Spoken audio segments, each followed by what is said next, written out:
Bonjour et bienvenue dans Terra Index. Dans cette vidéo, nous allons voir comment créer et décrire un point de mesure. Alors pour accéder au point de mesure, vous pouvez le faire à partir de plusieurs niveaux. Une fois dans votre projet, vous avez ici en bas à droite le lien vers l'aperçu point de mesure. Donc, il suffit de cliquer dessus pour retrouver tous les points de mesure qui ont été faits dans ce projet.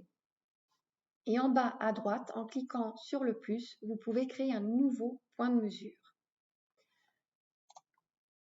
Je me remets au niveau du détail projet parce que vous pouvez également accéder au point de mesure par l'intermédiaire de la carte. Quand vous êtes dans la carte, ici en bas à droite, vous avez à nouveau le lien vers l'aperçu des points de mesure, mais vous pouvez également afficher les points de mesure sur la carte même. Et à partir de la carte, créer un nouveau point de mesure à l'aide du bouton plus ou accéder directement à l'un d'entre eux à l'aide de l'icône et des trois barres. Donc, je vais retourner à l'aperçu des points de mesure où je vais créer un nouveau point. Donc, on voit ici, j'ai déjà 6 points de mesure. Et par défaut, le logiciel va lui donner exactement la même appellation que les points de mesure précédents. Il y a juste le numéro de série qui va changer, donc le 7e.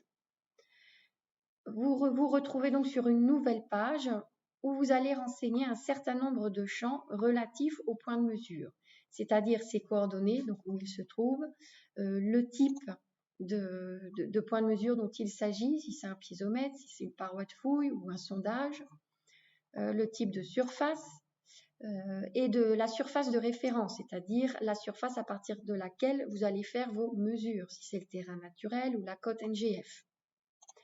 Donc une fois que vous avez renseigné tous ces champs, vous vous retrouvez alors sur l'aperçu de différentes colonnes, chaque colonne ayant sa propre fonction.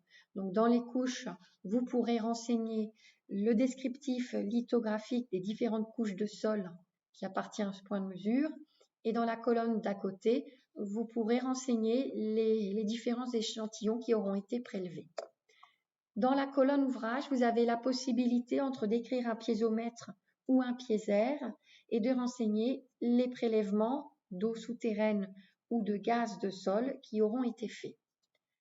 En ce qui concerne la colonne finition, vous allez pouvoir renseigner tous les matériaux qui ont été utilisés à la construction du piézère ou du piézomètre. Par exemple, le sable de filtrage, le capot métallique ou l'étui de protection, ce sont des éléments que vous rentrez ici. Enfin, dans mesure de surface, vous allez pouvoir renseigner tous les échantillons qui ont été prélevés à la surface, donc haute surface ou air ambiant.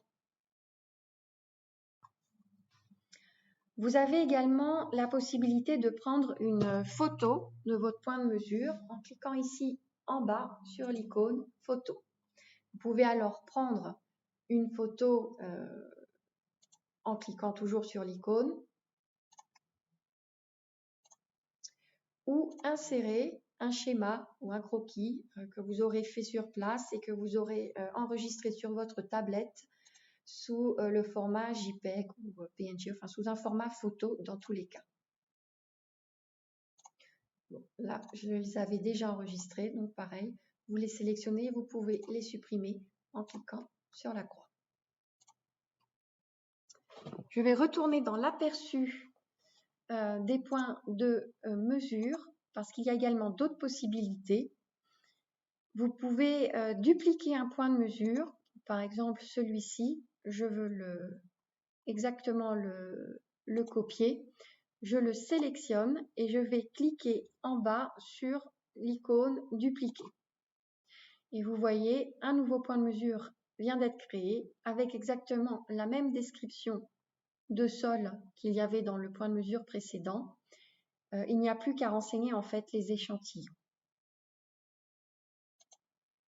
Vous souhaitez supprimer un point de mesure, pareil, vous sélectionnez les points de mesure en question et vous cliquez sur supprimer. Êtes-vous sûr? Oui. Donc faites bien attention parce que la suppression est définitive, elle se produit dans l'application mais aussi dans la version web. Donc les données sont perdues. On va pouvoir passer maintenant aux travaux pratiques concernant la description des points de mesure et on vous demande de créer un point de mesure avec les informations que vous voyez sur votre écran.